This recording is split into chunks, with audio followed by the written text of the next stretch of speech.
क्रांती news, आवाज सर्वसामान्यांचा। गेल्या काही दिवसांपासून कळवण तालुक्यातील आदिवासी बांधवांची आर्थिक फसवणूक केल्याबाबत तक्रारी समोर आल्यात। वारस नोंद व जमिनीचा कब्जा मिळवून देण्याचं आमिष दाखवून वकील असल्याचं भासवत मानव अधिकार पदाधिकारी असल्याचं सांगून 2 आदिवासी शेतकऱ्यांना आर्थिक गंडा घालण्याचा आरोप असणाऱ्या वणी येथील रहिवासी संदीप भिकाजी अवधूत यांच्या विरोधात फसवणुकीच्या तक्रारी वारंवार समोर येत आहेत। तसेच अजून कोणाची फसवणूक झाली असल्यास तक्रारदारांनी पुढे येण्याचे आवाहन अबोना पोलिसांनी केलं आहे।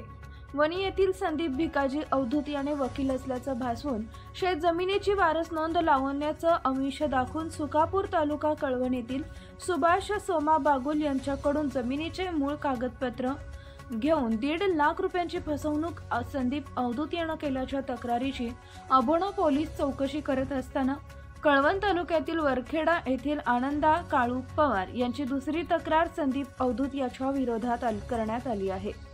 शेतजमिनीच्या क्षेत्राचा कब्जा घेऊन दाखविण्याचं आमिष दाखवून भारतीय मानव अधिकार परिषद यांच्या लेटर पॅडवर पवार यांच्या शेती क्षेत्राबाबत तक्रार कळवण तहसीलदार यांच्याकडे केली होती। तसेच संदीप अवधूत यानं स्वतःच्या नावे माहिती अधिकार कायद्यान्वये बाबत मंडळ अधिकारी यांच्याकडे माहिती मागवली होती।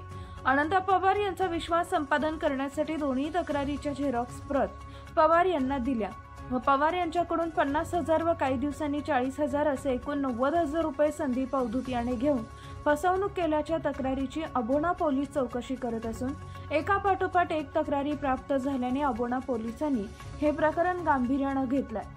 अशा प्रकारच्या आर्थिक फसवणुकीच्या अजून कोणाच्या तक्रारी असल्यास तक्रारदारांनी कोणतीही भीती न बाळगता अबोना पोलिसांशी संपर्क साधण्याचं आवाहन सहाय्यक पोलीस निरीक्षक यशवंतराव शिंदे यांनी महाराष्ट्र क्रांती न्यूजला बोलताना सांगितलंय।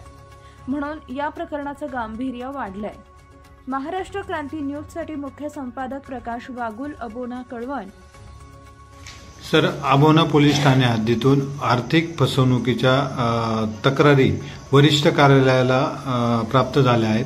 त्याच अनुषंगाने वरिष्ठ कार्यालयाकडून त्या चौकशीसाठी आपल्याला काही आदेशित केले गेले आहे का, काय सांगाल?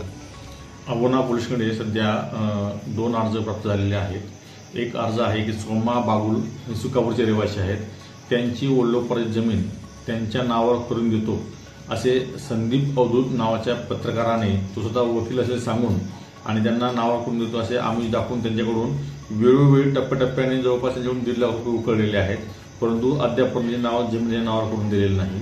तसंच सदरीस मानेच वरखेडा येथील रहिवासी आनंदा काळू पवार यांना देखील त्यांची जमीन नावावर करून देण्याच्या मोबदल्यामध्ये त्यांच्याकडून 90,000 रुपये घेतलेले आहेत, परंतु दोघांनाही कोणती जमीन त्याच्या नावावर करून दिलेली नाही। त्या संदर्भात त्याच्याकडे कुठले असे अधिकार नाहीत, तरी ते हे आदिवासी पट्ट्यातील ह्या लोकांचा अज्ञानाचा गैरफायदा घेऊन त्यांनी त्यांच्याकडून ते आम्ही दाखवून पैसे उकळलेले आहेत। त्या संदर्भात आमच्या तक्रारी प्राप्त झालेल्या आहेत। त्यांच्यावर वरिष्ठ कार्यालयाने सांगितल्याप्रमाणे त्यांची चौकशी सुरू आहे आणि लवकर त्यांच्यामध्ये गुन्हा दाखल करण्यात येईल।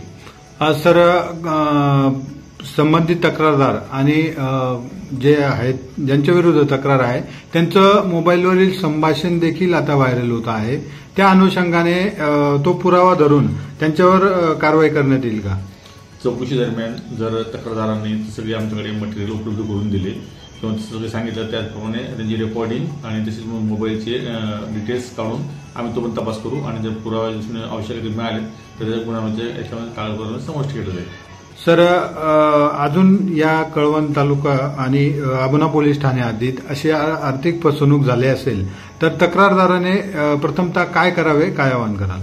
आम्ही नागरिकांना आवाहन करतो की अशी जर कोणाची फसवणूक झाली असेल, जमीन नावावर करून देतो किंवा काही वेगवेगळ्या कारणाने त्यांची फसवणूक झाली असेल तर अशा जनतेने तत्काळ पोलीस स्टेशन येऊन आम्हाला समक्ष भेटावे किंवा आम्ही तक्रार दाखल करावी। आम्ही त्यांना योग्य चांगल्या पद्धतीने न्याय मिळवून देऊ। अशाच नवनवीन बातम्या पाहण्यासाठी आमच्या महाराष्ट्र क्रांती न्यूज या YouTube चॅनलला लाईक करा, सबस्क्राईब करा आणि बेल आयकॉनला प्रेस करा।